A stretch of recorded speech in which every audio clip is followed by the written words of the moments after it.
following announcement has been paid for by the New World Order. Salutations, I'm Dalton Castle, and you're listening to the Wrestling Super Sloppy Family Double Dare Shoot podcast. Yeah, I think I nailed that. And enjoy.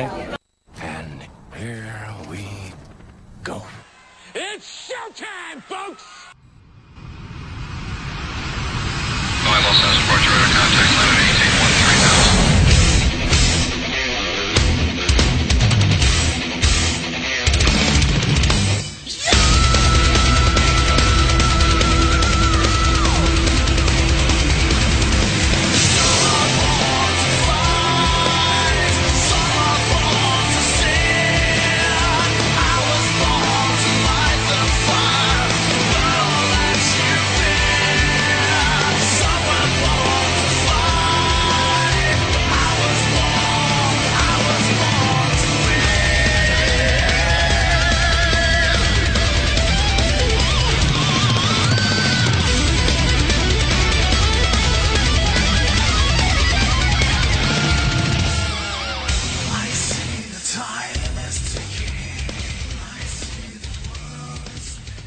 Hey, what's up everyone, and welcome to episode number 10 of the Wrestling Super Show podcast. I'm your host, Joey Roberts, and as always, I've got the man who did the job for Coco Beware at Madison Square Garden, James Tingstrom.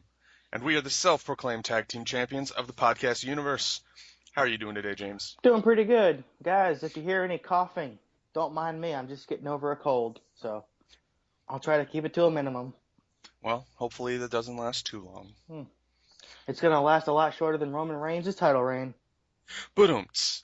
All right, folks. This is our 10th episode. It's our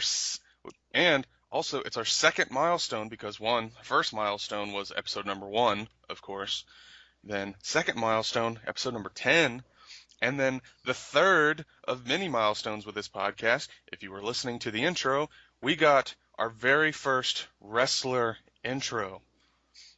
This weekend I went to a show in Lewisburg, Tennessee, which is about 20-30 minutes from where I live, and I had the pleasure of seeing Ring of Honor's Dalton Castle in action. After his match, they took an intermission because they were setting up a cage for the main event, which was Crimson versus OVW's champion, Rocco. But during this time, he was selling merch and stuff. And like I mentioned to you, James, I was probably one of only like 4 or 5 people who actually knew who he was. So, of course, I'm going to buy a shirt.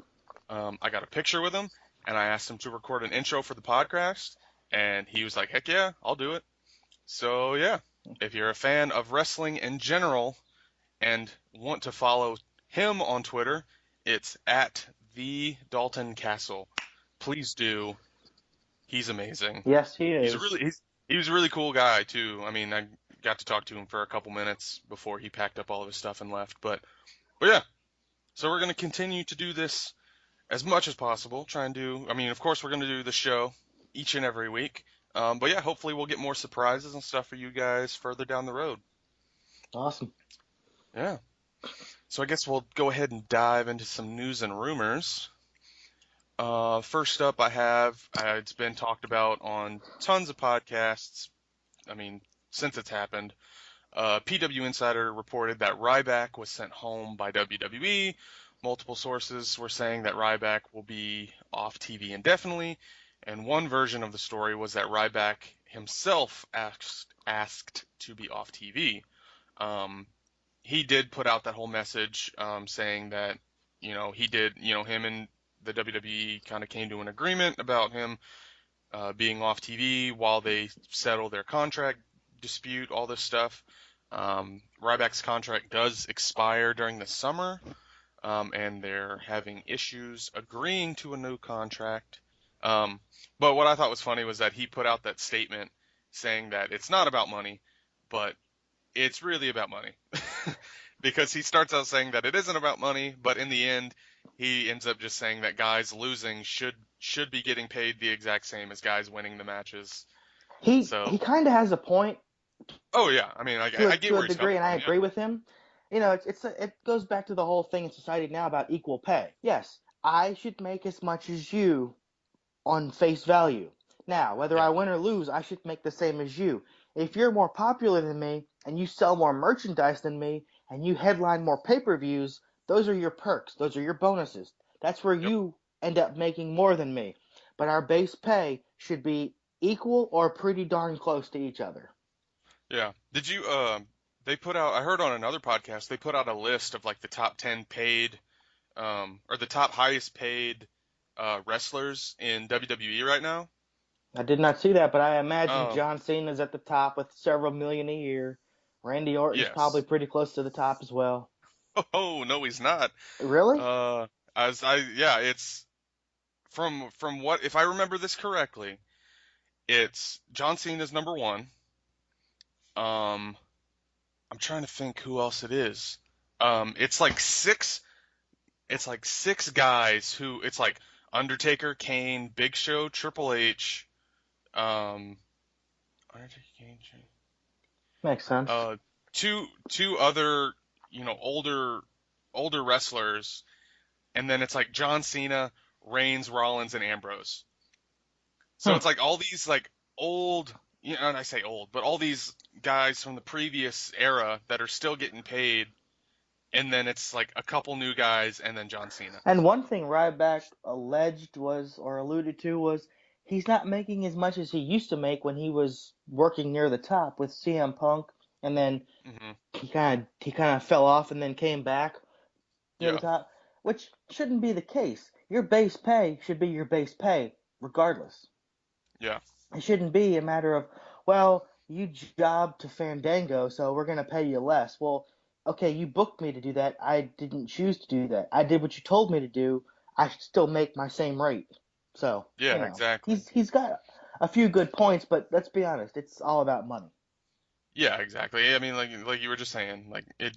And you could be the Yeah, like highest he's not gonna get John Cena you money. could be the highest paid guy in the company So if all you're doing is jobs. You're financially secure. I mean, yeah, you probably want to be champion, but if you're getting paid a healthy wage, it doesn't matter what you're doing. yeah. On Friday, I believe it was, WWE released a ton of wrestlers. Santino Marella, Hornswoggle, Cameron, Solomonster's favorite, Alex Riley, El Torito, Zeb Coulter, and one of my favorites, even though they weren't doing anything with him, Damian Sandow. WWE also let Wade Barrett out of his contract early. His contract was due up in June, and he asked to be let go early, and they said okay. Welcome to He said, Hollywood, Wade Barrett. yeah, he said he's going to take a break from wrestling to work on some other stuff, so most likely movies. But yeah, they did some spring cleaning, as some say. I'm surprised that Santino Marella was still under contract. I thought he had retired a year ago Yeah. because of I don't know. his He whole. might have been not necessarily like a Legends contract, but something similar Okay, because I know his to that. neck is bad enough where he'll probably never wrestle again. That's what Yeah. he's at least that's what he's kind of semi-confirmed. His neck is in bad shape. Yeah. And what took Um. Cameron this long to get fired? I mean, Yeah. she No, she's was the a only nutty game. holdover I think from that Tough Enough with Steve Austin, and Yeah. she's terrible. Like she hasn't got. Ava Marie is a better wrestler than Cameron, and that's saying a Yeah. lot. That's saying a ton. Um. Next up, Mark Henry is setting his sights on retirement. Mania 32 was his final WrestleMania, which he said all along was going to happen. He plans to hang up his boots once his contract with WWE ends this year. I hope So, they treat him with respect. He's been yeah, with the company for over 20 years. I mean, yeah. I get why they let Baron Corbin win the Andre the Giant Memorial Battle Royal at Mania. I don't because they But haven't done shit with him on TV since then. well, yeah, I mean, I was hoping the plan was just like, cool, this new guy wins, they're gonna boost him up, which they haven't done. But I get what they were hoping, what they were trying to do. But I was hoping like I think you predicted that you wanted Mark Henry to win, Yes.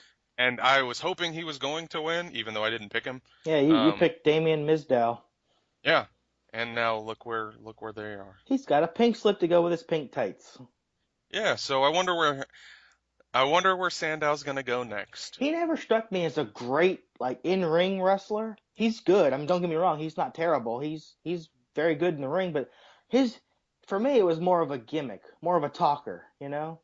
And Could you imagine him and someone like Dalton Castle teaming together? oh my God, I'm thinking maybe he goes to Ring Uh, of Honor. Maybe he just bites the bullet and goes to TNA. I don't know. That would be a bad move for him.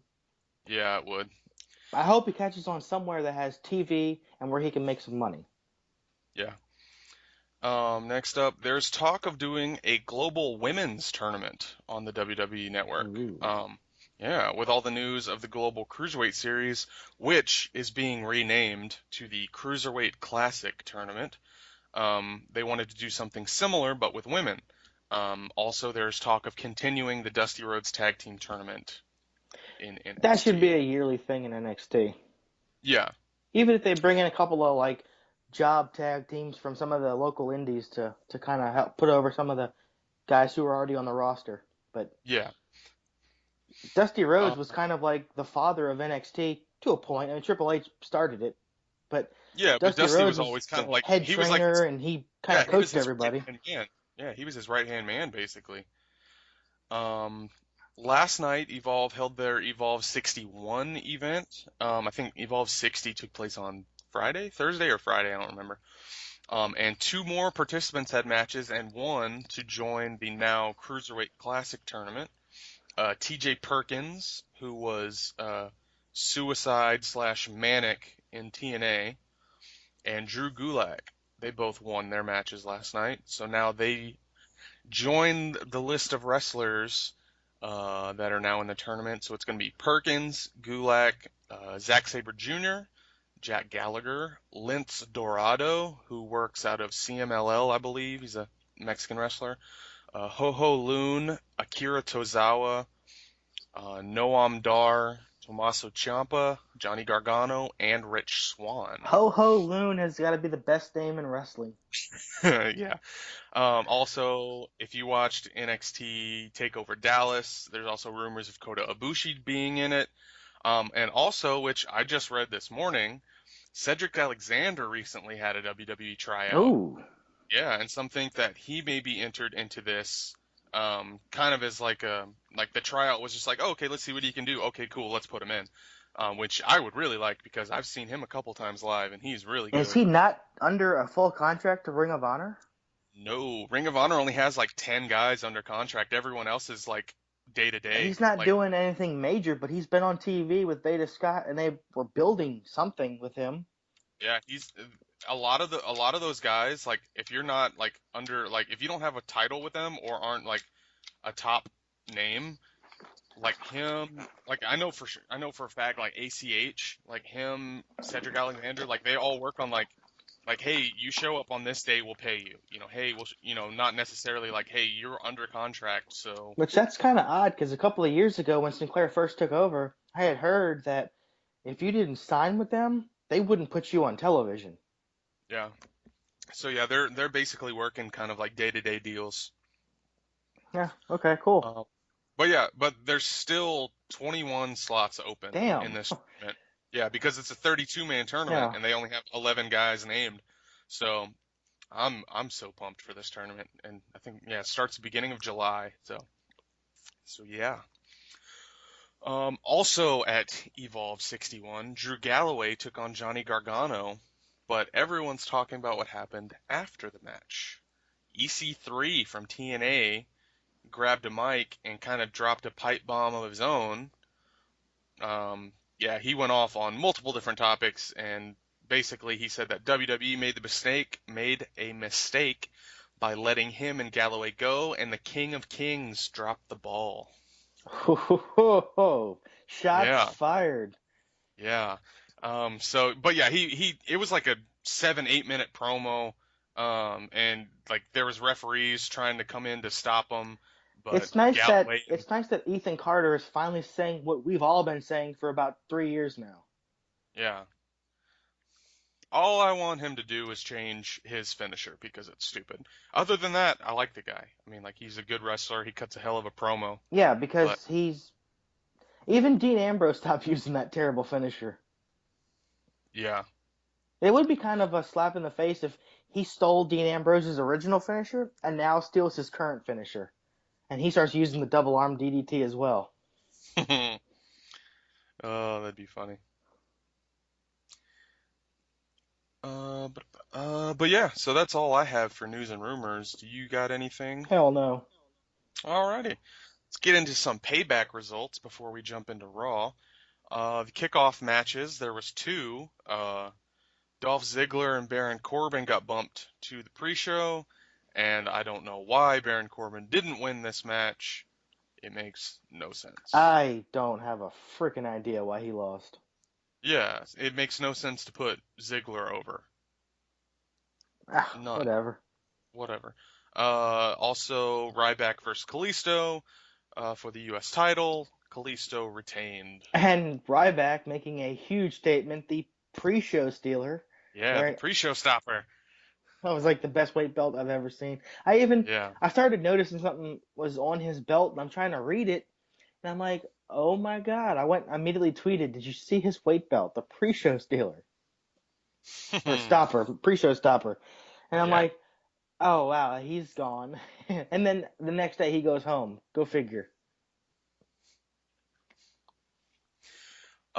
Then first match of the card was Enzo and Cass versus Vaudevillains. Vaudevillains ended up winning mainly by default.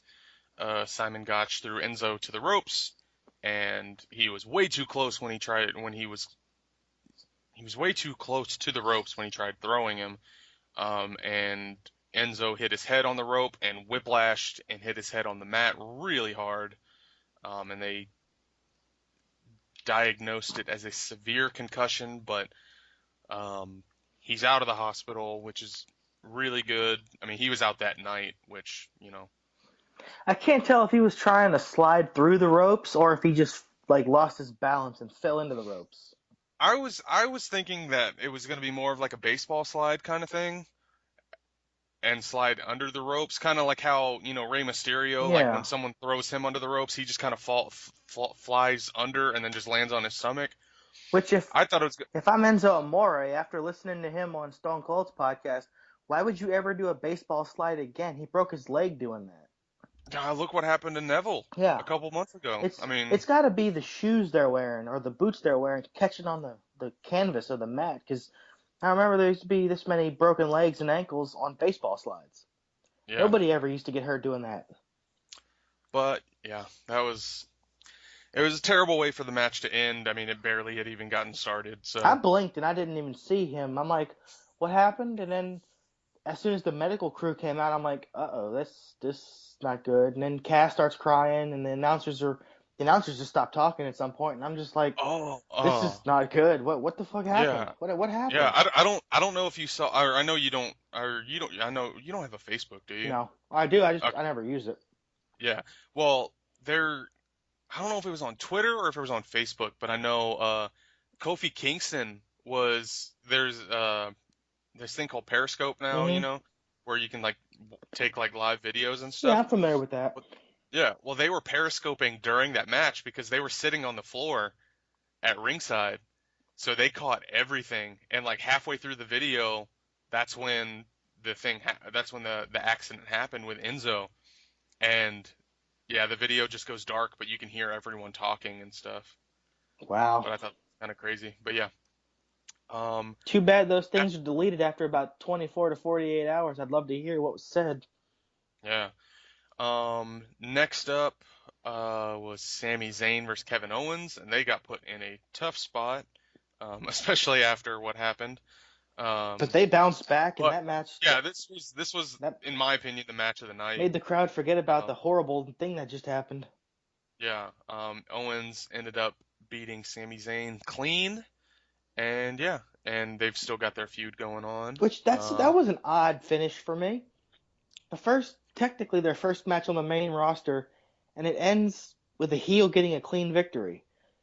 Yeah, I was thinking more like, granted, I picked Zayn to win after like a cheap finish, like roll up or something. But I mean, I would have expected Owens to get like a cheap roll up or it's like, something. Technically, like the babyface has no recourse now, And Yeah. him coming out and to attack Owens is like, well, now who's the whiny brat? You know? Why Yeah. are you attacking him? He beat you. Yeah. All right. Up next was Dean Ambrose versus Chris Jericho, and Dean Ambrose ended up winning. Miz ended up defeating Cesaro with during the Miz Cesaro match. Kevin Owens was on commentary, and towards the end of the match, Sami Zayn came out and attacked Kevin Owens, and they caused the interference, which helped Miz get the roll up on Cesaro to retain. I immediately tweeted from our account, well, there's your fatal four-way for the Intercontinental Championship. Yeah, exactly. I'm sure they'll have some sort of tag team match. You know, the two good guys against the two. Oh, they did that, didn't they? They might have. I don't I don't remember. even remember. Yeah. All right. Charlotte beat Natalia in one of the stupidest recreations of a storyline I've seen. So, are you telling me that they invited Bret Hart to be ringside just to do this finish? That's what it looked I like. mean, I wouldn't put it past Vince McMahon to think that this is a good idea, but fuck you, Vince McMahon. Fuck Yeah. you. It makes no sense. It's not. That It wasn't even cool the first time it happened. yeah. Yeah. And then WCW recreated it, TNA's recreated it multiple times, and WWE's recreated it multiple times. When is this shit gonna stop? Oh, never. Never. I don't know if you saw, but I tweeted from our account once the match ended. It went to promote something on the network, and I tweeted out, did anyone there let us know if Natalia wrote in the air WCW during the commercial break? Although I Uh, will say it's probably a reaction to Bret Hart being like, I don't want to be there. I'm just there to yeah, support Natty. Okay, we'll go with the screw job finish. yeah. Um, what else? Oh yeah, Roman Reigns versus AJ Styles. It was an all right match. But Reigns ended up retaining, which was not a shock at all. And yeah, So and I then did there was a predict third. Vince McMahon would give alternating weeks of control to Shane and Stephanie. So I technically, you kind of got. kind of got it right. They're both in charge, so I'll take Yeah, credit for that one. yeah. I said Shane, but whatever. It was a 30-minute promo for Vince to just say, "Yeah, screw it, you both get it." Yeah, it's like It was so you stupid. could have just said that and given 30 more minutes to AJ Styles and Roman Reigns. Yeah, exactly. Um, and that was Payback. Yeah, So, not a bad so show. Better than yeah, not a bad show. WrestleMania. Definitely. All right, on to Raw. Raw started with Stephanie McMahon, which was awful. Um, and right before she says, "Welcome to Monday Night Raw," Shane's music hits, which was good. Um, Stephanie then gave Shane a gift, which was the picture in the frame that Vince destroyed. And they both want to hear each other's ideas, but is interrupted by Kevin Owens. And Shane makes an Intercontinental title, like a number one contender match, whatever, between him and Cesaro. And that started, and yeah, Miz was on commentary, and crap, lost Kevin Owens has a legitimate gripe. He my. never got his one-on-one rematch. But then Nope. again, why should you automatically get a one-on-one rematch? Oh, it was written into your contract? Okay, now it's more legit. Yeah. Yeah. So, It's like, so who's the again, obviously because he's griping and whining so much, he's not getting it, but still it's kind of contractually obligated to be given to him. yep. I mean, that's why Batista quit. Yeah. I mean, he won the Royal Rumble and got put in a triple threat match. He never got his He one-on-one. never even agreed to that. He agreed to come back to win the belt one-on-one. Yep. But hey, he's making more money making movies. Yeah, he's in James Bond movies and Marvel superhero movies. He's Yeah, making he's out gonna be pretty in the good. Yeah, he's gonna be in the new Blade Runner movie coming out. Ooh. Yeah. Hey, is he going to be in Infinity War? I hope so. I mean, they announced that Star-Lord's going to be in it, so Sweet. yeah. But yeah, Miz caused a DQ, so there was no winner. Miz and Owens start beating up Cesaro. Zayn comes out to kind of make the save, and he stood tall with the IC title as the crowd chanted yes to end the segment. And then they haven't announced it, but like you mentioned earlier, this is probably setting up a fatal four-way at Extreme Rules. Next, there was a backstage segment with Stephanie and Dean, and Stephanie says that Ambrose can hold the Ambrose Asylum tonight and ask her any questions that he wants. And she's excited about meeting Mitch. And at this point, I had no idea who the hell Mitch was. The plant. Yeah, I found that out later, but yeah, I had no idea. After this was another backstage segment with Tyler Breeze and R-Truth. It was stupid, so we'll move on. I'm getting tired of this R-Truth stereotype of being the ignorant dummy. Yeah, it makes no. It's not even creative anymore. No. Oh, hey, guess what? It's another backstage segment. AJ Styles with Guns and Gallows. Oh, you mean the Carl Anderson who is obviously reading cue cards? Oh yeah. He keeps looking up and away. I'm like, stop reading cue cards. Learn to cut a promo. Yeah. AJ said, without them, he isn't sure where he'd be. AJ says that he lost and he wants now he wants the title even more. Guns and Gallows say that in an Extreme Rules match, anything goes. And then they're interrupted by Roman Reigns. He says that he respected AJ, but can you three beat us? And then the Usos roll up, and that sets up a six-man tag for later in the match. After this was Goldust versus Tyler Breeze, and Breeze actually won a match. It's only like his second. Yeah, I know. It's like his second win all year or something. After this,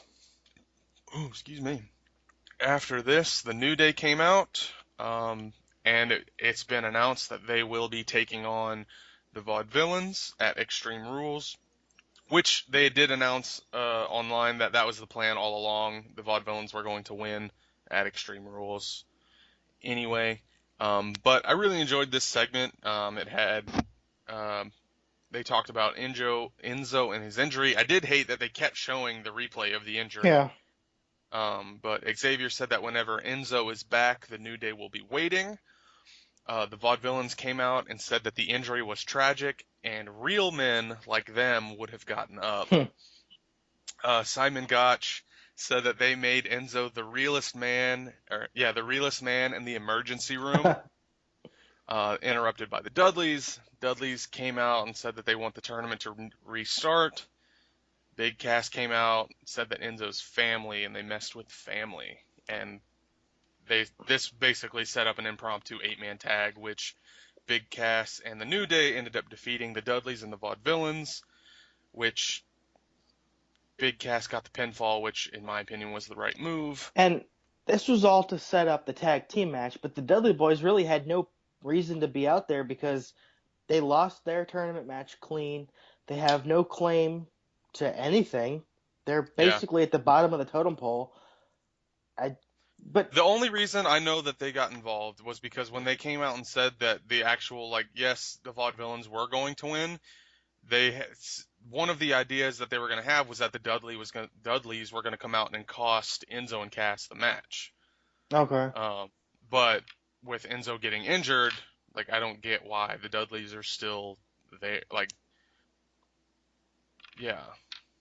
I mean, it's not far beyond the realm of thought to think, well, they still want to be champion, but yeah, exactly. They want to be the 10-time. They hate saying the 9-time tag. The way it all went down, you now have no claim to be out there because you didn't cost them the match. So go away. Yeah. After this match, they announced that they're going to be holding a 20-man over-the-top rope battle royal for the right to face Kalisto for the U.S. title. Because that's how you determine a number one contender for the U.S. Championship, a battle royal. Yeah. After this was Becky Lynch versus Emma. Apparently this match was supposed to happen at Payback, on the pre-show or something, but plans got nixed a few weeks before the event. Emma ended up winning. She hit the Michinoku driver for the win. And following this was the Ambrose Asylum. Oh, and I want to make a quick note to JBL. Go for The it. character's name is Groot, not I am Groot. He kept saying, "Oh, that plant's name is I am Groot." I'm like, "Shut up. Just shut up, you dumbass." I didn't even catch that. He said it 3 times, and I got increasingly angry every time he said it. Oh man, yeah, I don't like any of the He's Raw commentary. terrible. Although I did hear on another podcast. I don't remember which one it was. I want to kind of give them credit, but I don't remember. They got rid of JR after he had been on commentary for like 20 years. Apparently, this year is Michael Cole's 20th year on commentary. So they were saying, I think it was Brian Alvarez. Is it Brian Alvarez, Dave Meltzer, one of those kind of podcasts where it's like someone who actually knows what they're talking about. Not us. Yeah. But yeah, he said something along the lines of like that's probably why they brought in Morrow, was because they're going to be letting, Michael Cole do more behind the scenes stuff like with the announcers as opposed to him actually being the lead announcer. Oh, thank God. Yeah, hopefully that's true. I don't know. It could just be all speculation and rumors, but hopefully it's true. So can we just leave Mauro Ranallo on SmackDown and put Tom Phillips and Corey Graves on Raw? I want Corey Graves and Mauro Ranallo on Raw. Okay. I'm sorry I sounded like a 4-year-old kid complaining, but I like Mauro Ranallo. That's like my dream team. Mauro Ranallo is great, but I love the dynamic between Tom Phillips and Corey Graves. Yeah, I do like them too. Maybe they can be put on SmackDown and just move Jerry. No, I don't watch SmackDown, so I don't want to miss them on NXT. Well, maybe this is their way of making you watch SmackDown, damn it. I'll never watch SmackDown, sorry. I stopped 10 years ago, it's never happening again. Yeah. Up next was the Ambrose Asylum. Stephanie was the guest. She basically in the end, she basically cancels the Ambrose Asylum, and she reinstates the highlight reel. And Jericho comes out. Mm-hmm. This is setting up another match for Extreme Rules. But what I think is funny is that Jericho put out a tweet like that day saying, "It's been real, WWE, see you next time." And that got the Twitterverse buzzing. He crashed the internet. Yeah, and it's like, oh, Jericho's gone, and then he shows up on Raw. Basically a big F you to the fans.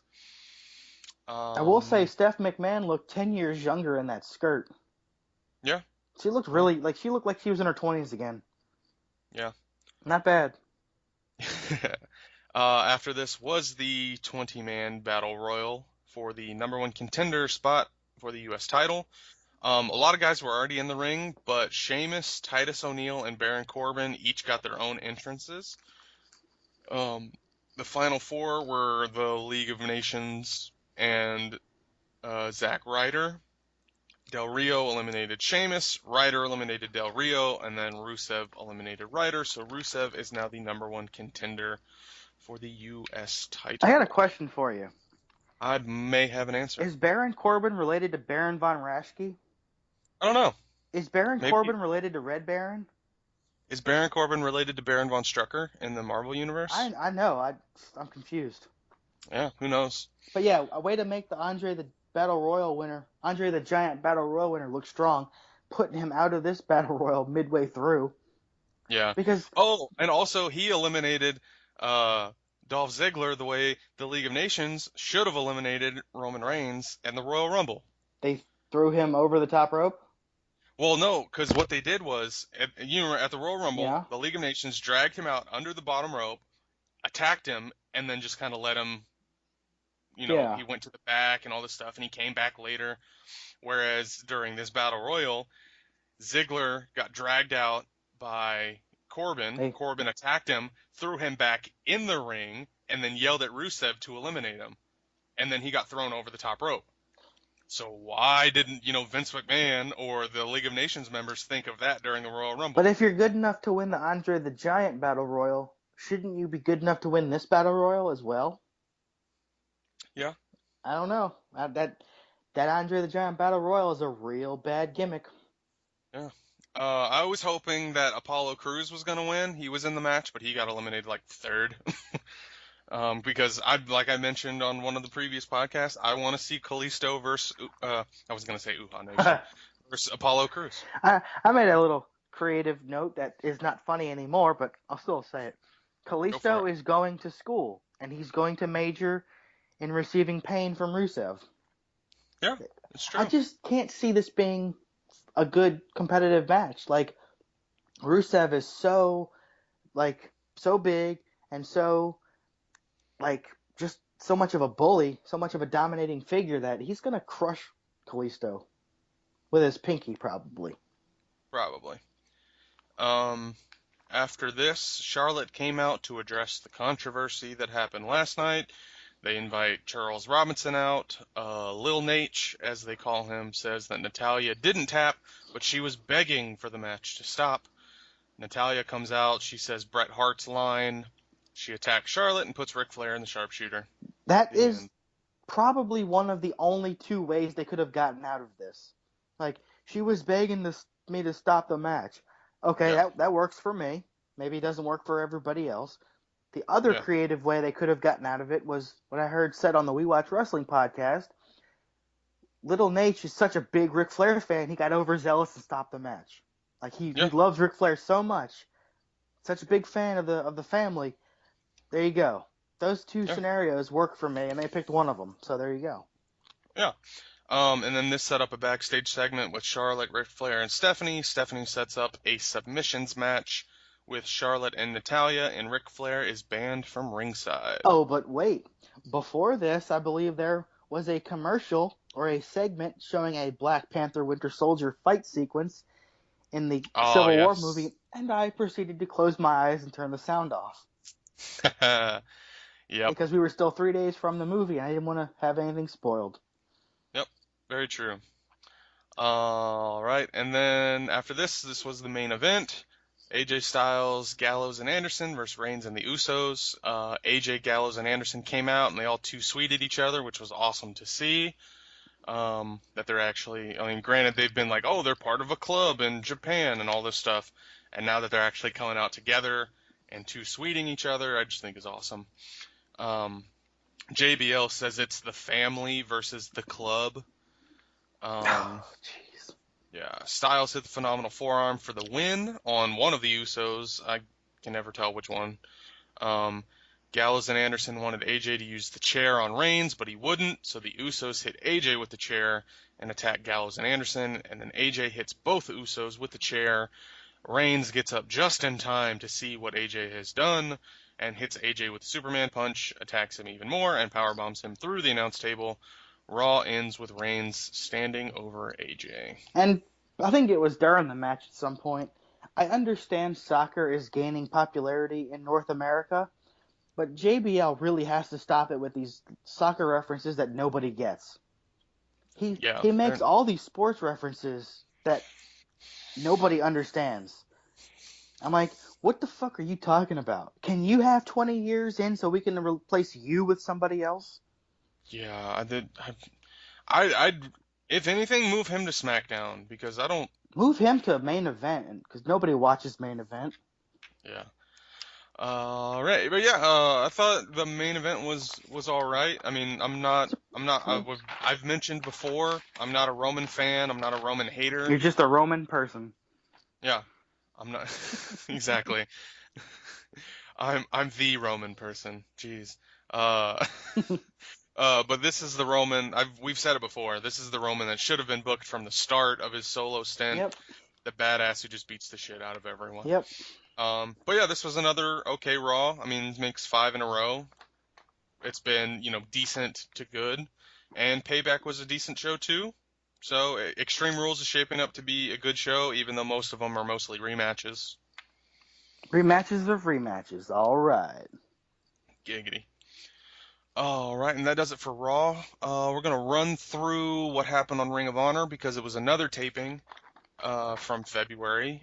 Moose, Michael Elgin, Tomoaki Honma, and Tanahashi defeated the Bullet Club. Tama Tonga, Cody Hall, Takahashi, and Bad Luck Fale. After this match, they showed the last few minutes of the Jay Lethal versus Leo Rush title match of Supercard of Honor.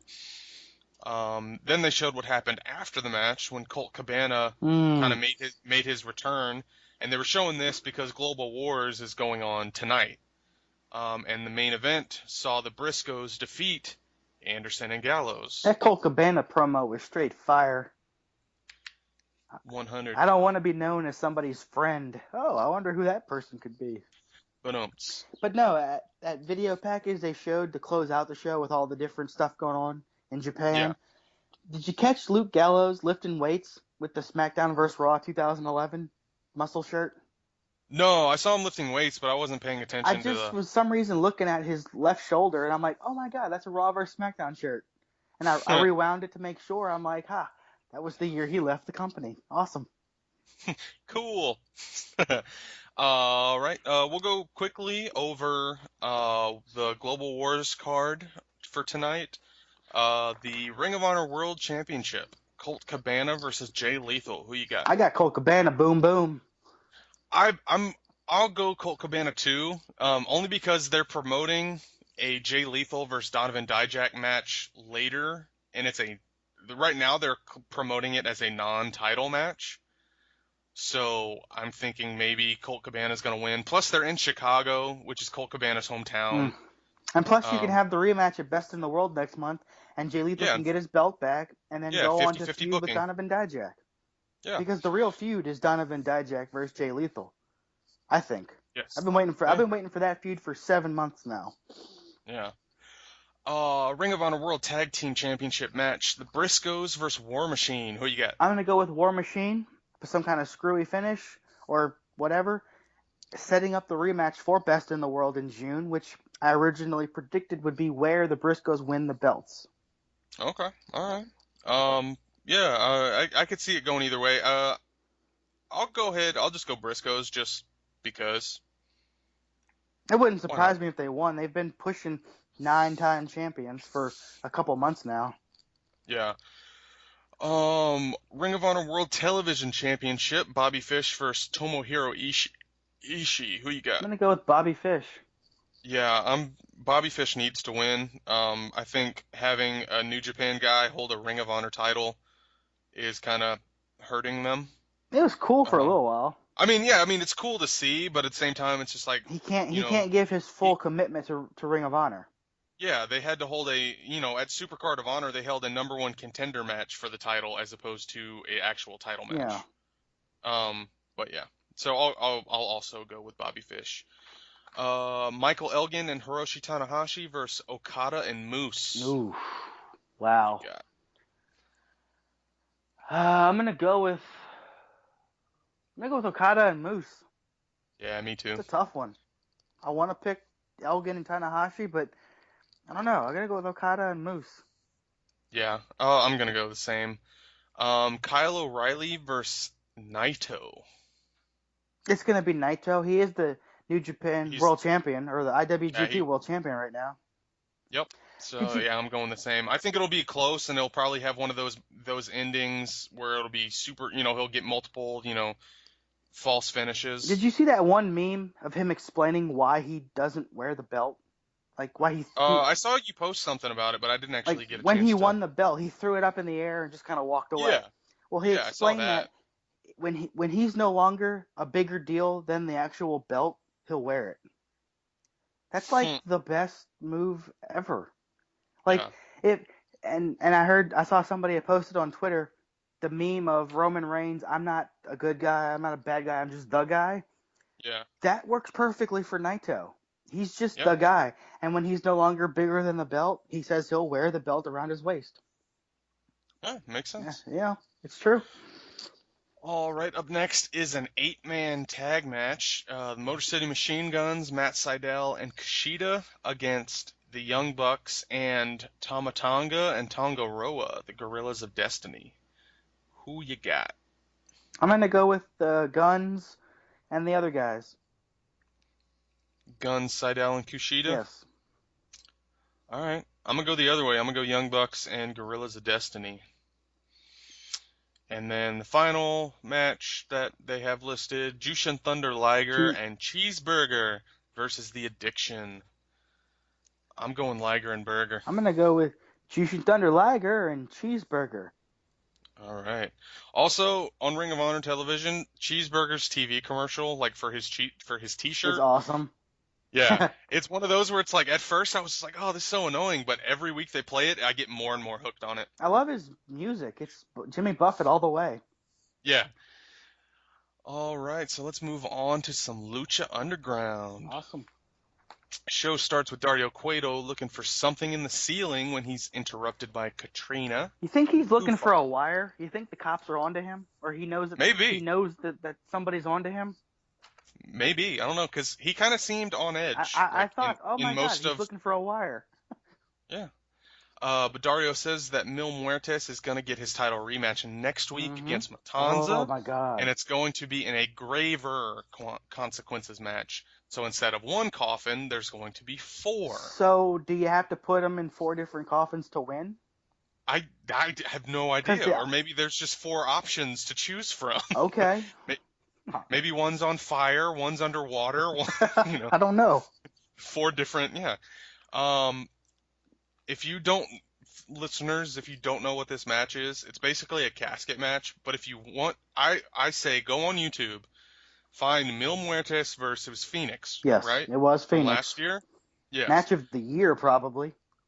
Yeah, exactly. Quite possibly the best match Lucha Underground has ever done. It's arguably one of the best ones they've ever done. Of course, there's going to be, Aztec Warfare is going to be up there. Or Angelico jumping off everything. Oh, yeah, which every time you see that, it's amazing. But yeah, so yeah, go watch that. Beginning of this, Matt Stryker says that every match on tonight's show will be for an Aztec medallion. That's cool. The first match saw Marty the Moth take on the Mac, and the Mac won when he landed the stunner on Marty, and he is now the 4th person to claim a medallion. Next segment saw Katrina talking to King Cuerno. He says that he's taking on the lone member of the Disciples of Death. Dario Cueto, another segment. Sexy Star enters his office. He says that he's seen the change in her eyes, and his mother was an evil bitch, as he says. He says the only way he had to change that was to stand up to her and say no more. So he says that Sexy Star is going to take on Mariposa in a no mas match. Similar to an I Quit match, but instead of leaving the company and coming back a few weeks later like WWE does most of the time, this one, you just make them submit. But yeah. I love the little details that they throw in there. I stood up to my mother, you have to stand up to your attacker now. Just the full story. Yeah, exactly. Although he did leave out the part where he caved in her skull with that Red Bull, so, Well, that was Matanza that did that. No, he did it. He killed his mother to save Matanza. Oh, I thought Matanza did it to save him. No, I remember him saying he caved in her skull. That's why he keeps the Red Bull close to him, because that was the object he used to kill her. You know more about it than he I likes do. violence. I've started watching this season. Yeah. Violence. Well, they explained it Violence. a long time ago, like 2nd or 3rd episode of the season. Yeah. Before they even revealed Matanza, in the Aztec Warfare match. So it's been a little while. Gotcha. Up next, we saw the Purple Putty member of the... What was the purple one, right? Sinestro de la Muerte. Yeah, Finally Sinestro got de his Muerte. name. Took me a year and a half. Him take on King Cuerno. Katrina hit King Cuerno from behind with the rock she always carries. And Sinestro de la Muerte hit a springboard leg drop for the win. So now he is also a recipient of an Aztec medallion. All right. Stop stalling and start balling. Call 423 get fame. Next, we had a backstage segment with Mascarita Sagrada working out. He works out. He lifts more than I do, probably. Where he's interrupted, Famous B shows up, and he says that Mascarita has a match tonight with someone who already has a medallion. And then there was another Dario Cueto office scene where Chavo storms in and says that he's upset that he doesn't have a match for the medallion. Dario says that he doesn't deserve one and he needs to seize the opportunity. And next up, Famous B introduces Masquerita Sagrada, who will be taking on Cage. The crowd immediately starts chanting, "Please don't kill him," and Cage wins in a quick squash match. And after the match, Chavo steals the medallion from Cage. I love it. It's like Cage looks over at the crowd and goes, "I'm sorry, it's his fault," and points at Famous B for booking the match in the first place. And Yeah. when you hear from the 559, you better look out, call somebody, and run, because Cage is coming, and he's coming to kill you. Yeah, he's not a man. He's a machine. He's a machine. All right, and up next was the main event. It was the No Mas match. Mariposa taking on Sexy Star, and holy shit, this match was insane. I've never really seen a women's match this hardcore before. Oh, no, probably never. Yeah, Sexy Star got covered in chairs. They climbed to the rafters at one point. Mariposa tried throwing Sexy Star off the rafters, which is like 40, 50 feet in the air, or probably higher than that. Sexy Star got busted open, which looked pretty bad. At one point, Marty the Moth came out and attacked Sexy Star, but Mac kind of made the save to even the odds. I laughed because Sexy Star even used a fan's purse as a weapon. When they were fighting in the bleachers, she just looked down and grabbed a purse and hit Mariposa in the head. But the best part of the match was when Mariposa had Sexy Star in a submission, and when the ref asked if she gives up, Sexy Star just yelled "Fuck you, Mariposa," and that surprised the hell out of me because I was like, okay, this, I know they could get away with saying like shit and all that other stuff, but is this the first time they've actually dropped the F-bomb? I believe it's the second time. Oh, okay. But yeah, she just screamed it, and then Sexy Star ended up winning with an armbar. She laid several F-bombs. I'm like, whoa, this is insane. I was like, I get that it's on TV, but like wow. I thought that was crazy, but yeah, and Sexy Star ended up winning, and she's now the 6th person to win an Aztec medallion, and it is her. Number 7. You've got Phoenix. You had 4 going into the show. And then, well, it was Tejano, Aerostar, and Cage. Yeah, and then it was wasn't there a 4th one? And then no, it was just those 3. Oh, okay. And then the Mac won the 4th one. Sinestro de la Muerte won the 5th one. And then Cage put his medallion on the line against Masquerita Sagrada. Okay. So he basically retained his, and then... Because I thought there were 4 going into the show, and then there were 3 new ones, and a 4th was defended.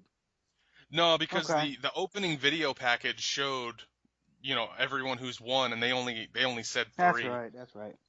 But yeah, and then Sexy Star is a 6th, so I think there's still one more, right? Yeah, there's 7 total.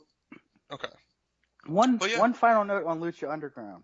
Go for it. Last week, I went ahead and removed Chris Jericho from the no-fly list. Oh, is he back on? This week, I'm going to put Chavo Guerrero on the no-fly list. Oh, I can't stand him. I don't want to see him ever on my TV anymore. Can we send him back to Mexico to work for CMLL? Because guess what? I don't get that channel. Yeah. I've never really been a Chavo fan. So Let's say if Johnny Mundo had come down and stole the medallion, oh, awesome. If Pentagon Jr. had stolen the medallion, awesome. Chavo stealing the medallion?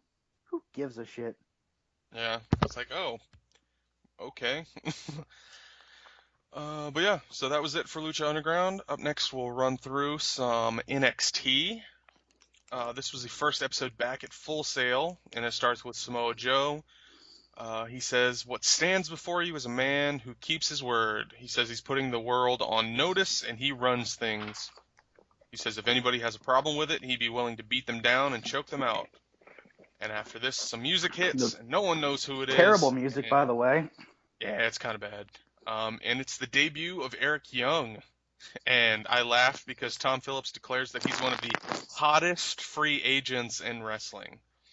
Maybe I was he like, stood too close to the sun. I don't know. yeah, I get he's a free agent, but I wouldn't say one He's of the not a hot hottest. free agent. He's not a cold free agent. He's just a He's free a agent. he's a free agent. I will say I Eric, got goosebumps when he walked out. I was like, I did think every time someone like, and of course because no one knew that he was going to be there. well, I mean, unless I mean if you don't read anything I online or already knew from Twitter because I had, oh yeah but I still got goosebumps and I was still like, oh my god, you know? yeah it was one of those things where like I have a bad case of like if I get like really happy I just start laughing and that happened. Like I saw him walk out and I was just like that's so cool. Um, but yeah. Also, during Civil War, there was many times where I just was so happy I was laughing to Oh myself. my god, when Well, I well, okay, but yeah, I'm not a fan um, of the always yelling Eric Young. Like yeah, and he's that's got what like Kurt this Angle spoken, became after a point. Kurt Angle would always yell, and I didn't yeah, like it. and Eric Young has like that voice where it sounds like he's been smoking for like 20 plus That's years. because he's been Where, yelling for 3 years nonstop. He never used to have that. His voice was somewhat normal at one point. yeah, but he says, "You know me, and I know you." He says that things are going to Yeah, change. we worked Florida together. Yeah, exactly. We worked Florida for 10 years. He he points to the NXT title and says that he collects championships. Well, buddy, you ain't collecting that one. Yeah. Joe just looks at him up and down and then walks off and says that Eric Young doesn't belong in the same ring. And next time they are in the same ring, Joe is going to beat his ass. At this point, I made a note. NXT is where it's at. WWE is where it's at. You have all just this influx of indie talent and former TNA guys, former New Japan guys. They're all coming to WWE. And if you include the Cruiserweight tournament where you've got Rev Pro guys, Progress Mhm. guys, CMLL guys, like, Now, come those on. guys are not going to be like Oh, mainstays no, under no, no. contract, but these You never guys, but know. just the ones who are Nakamura, AJ Styles, the Bullet Club, Samoa Joe, Finn Balor, all these Potentially guys Bobby Roode. who he signed, hasn't he? Well, they haven't announced it, Okay, but okay. even though WWE UK Twitter account Oh, that's right. prematurely posted, A patented Ryback he's- tweet and delete. yeah, Bobby Roode's going to be on the UK tour, and they posted it and deleted it like super quick. So But all these guys coming over to WWE, this might just be a new generation, a new era. I mean, also, I called bullshit last week, but I'm willing to give it a chance. Like I said, I'm willing to give it a chance and see where it goes. I think Balor is going to lose at the next takeover, which is June 8th, I believe. They're going to introduce him the same way. I think they're going to introduce Bobby Roode the same way that they introduced Samoa Joe. Just show up You after know- a beatdown and save somebody. Yep, I think. But I don't want to wait until June to see Balor go. I know it's only a month at this point, but put him on Raw now. I mean, just he's done everything he can do. I think he'll show up at Extreme Rules, I hope so. which is the end of May, or yeah, it's the 28th, Something like that. 7th, something like that. No, 22nd. What am I thinking? It's the 22nd. But that only gives you like 2 weeks where he could be on the main roster before he's, fully off TNA. Yeah. So NXT. I think, yeah. I don't know why I always say TNA. NXTNA. NXTNA, and that does make sense. But yeah, I think they'll introduce Bobby Roode that way. Samoa Joe will keep beating up Balor, and then music hits. No one knows who it is. Bobby Roode makes the save. That would be And pretty there's cool. there's your next program for the title. Yep. And then you could bring up Joe later in the year to the main roster. And then you could set up the Samoan family, even though Samoa Joe's not even related to. I don't think they're going to do. Or well, you could do the Samoan family kind of thing. The Samoans versus the Bullet Club Is towards the end of the year, and like the War Games match. Samoa Joe really Samoan? As far as I know. Okay. I mean, I know he's not related to that whole lineage, but Because there's like pretty much only two wrestling families that are Samoan. It's The Rock and Haku's family, or Rikishi's, whatever. I don't know. They're all related anyway. Yeah, I mean, Rikishi is The Rock's uncle. Ah, it's crazy. It's Yeah, that's why. I mean, The Rock and The Rock and Roman Reigns and the Usos are all cousins. Yokozuna was one of their uncles. and Mr. Fuji was their grandfather. Probably. But yeah. Yeah, after this, Nia Jax beat Tessa Blanchard in a squash match. Oh, jeez, that was not even pretty. It was just a squash. Yeah, after this, Ty Dillinger took on Austin Aries. I love what they're doing with some of the intros. They made it look more professional, especially during Dillinger's entrance.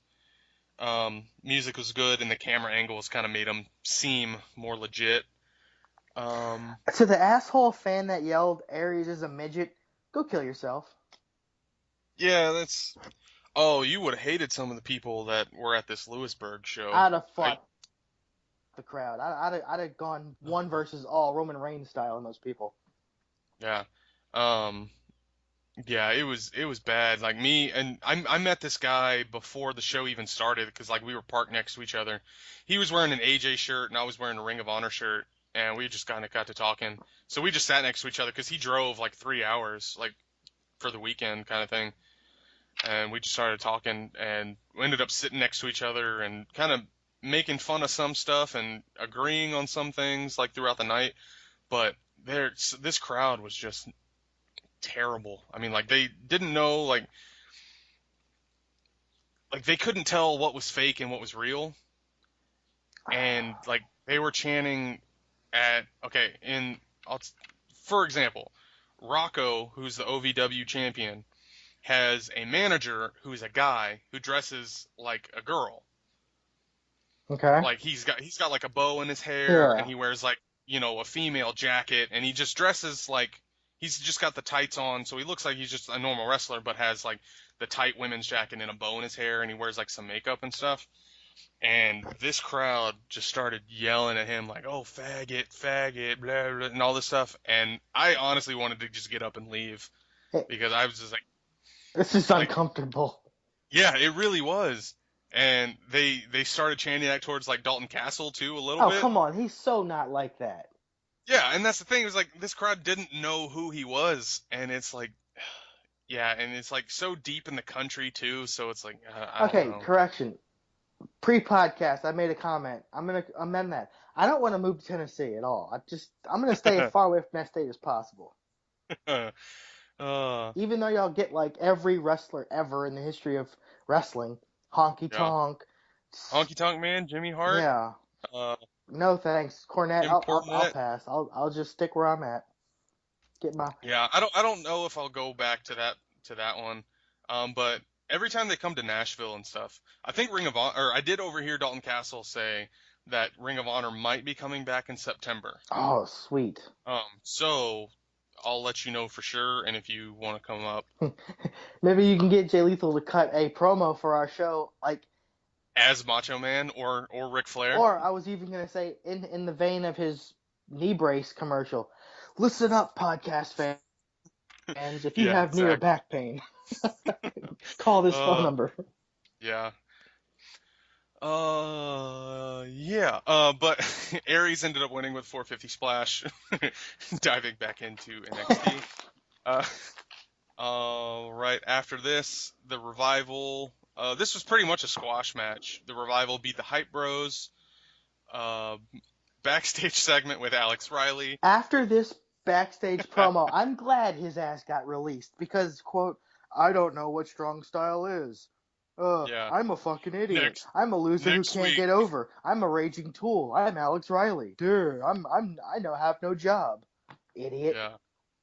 Alex Riley says he runs down Nakamura and says next week it's time to rage. Yeah, a loser leaves town match. Who's gonna win that one? Nakamura.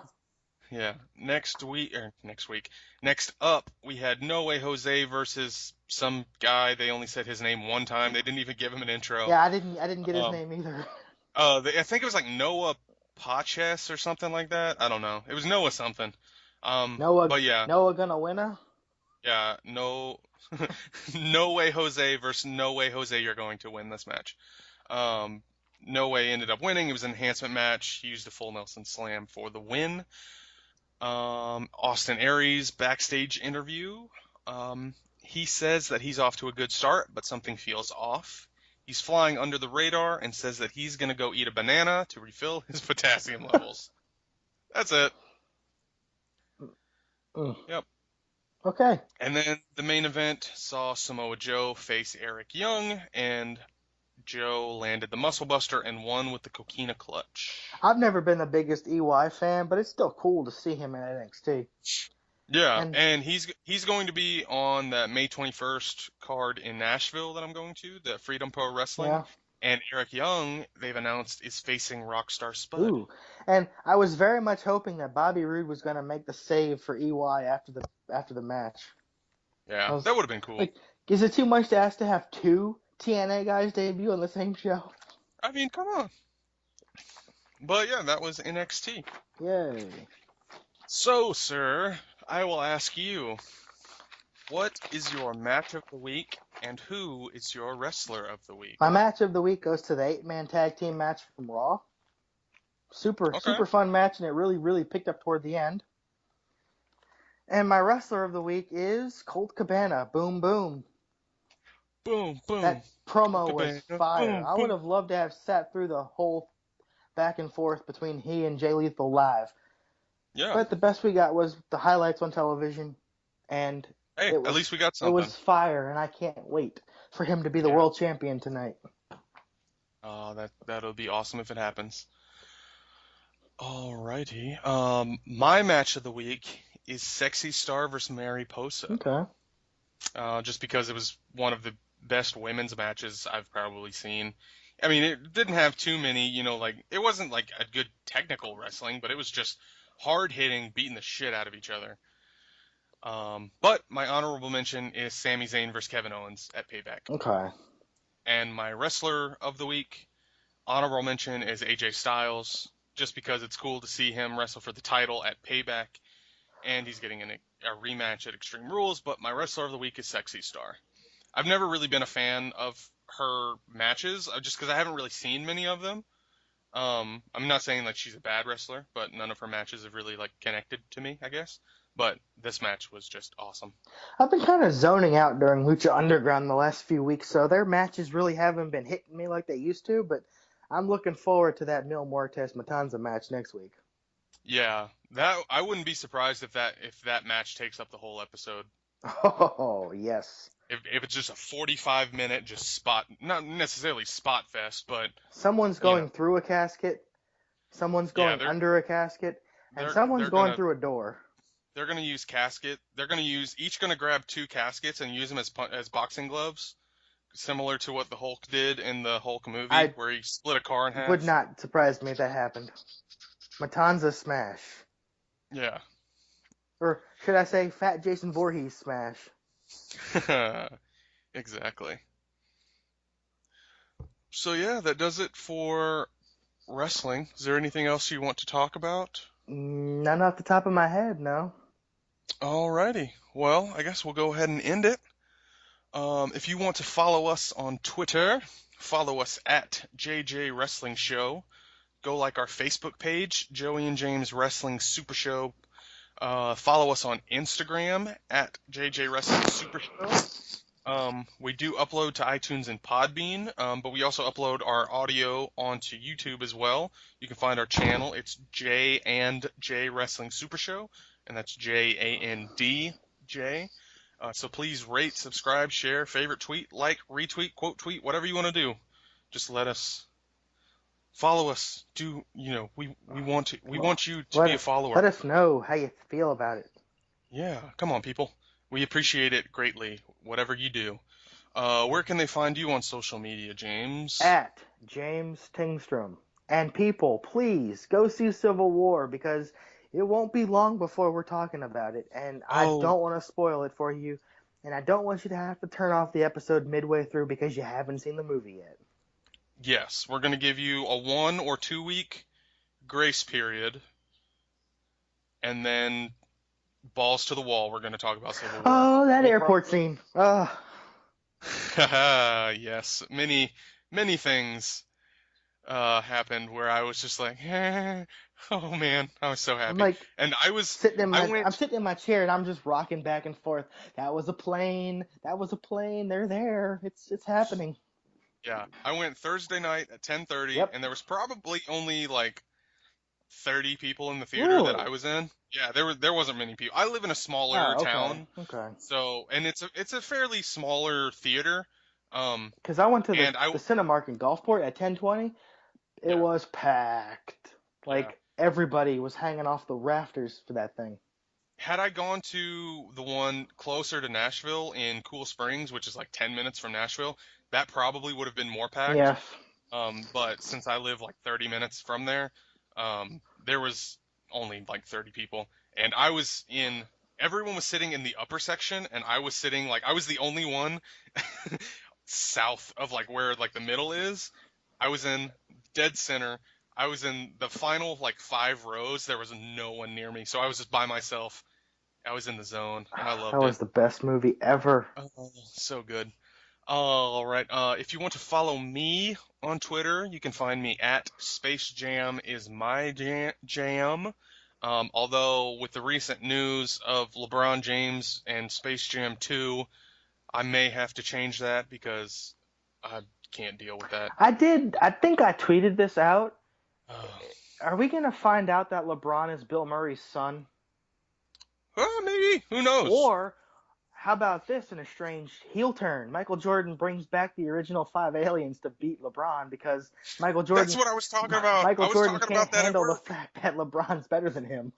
Yeah, I was talking about that at work, and I was like, wouldn't it be awesome if Michael Jordan was the leader of the Monstars? That would be so awesome.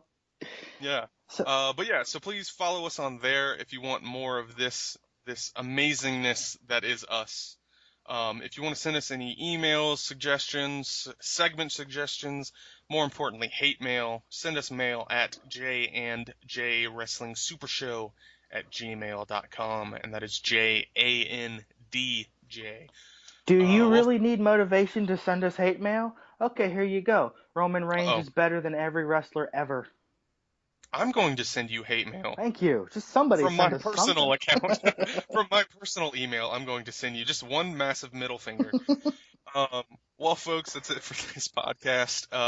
Come back next weekend. Same bat time, same bat channel. We're going to talk same stuff. WWE, NXT, Ring of Honor, Lucha Underground. Who knows? More news, more rumors. But yeah, in the meantime, that does it here for us at the Wrestling Super Show podcast.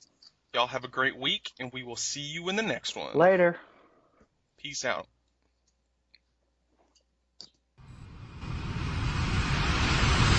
My Los Angeles Departure Radar contact line at 1813,000.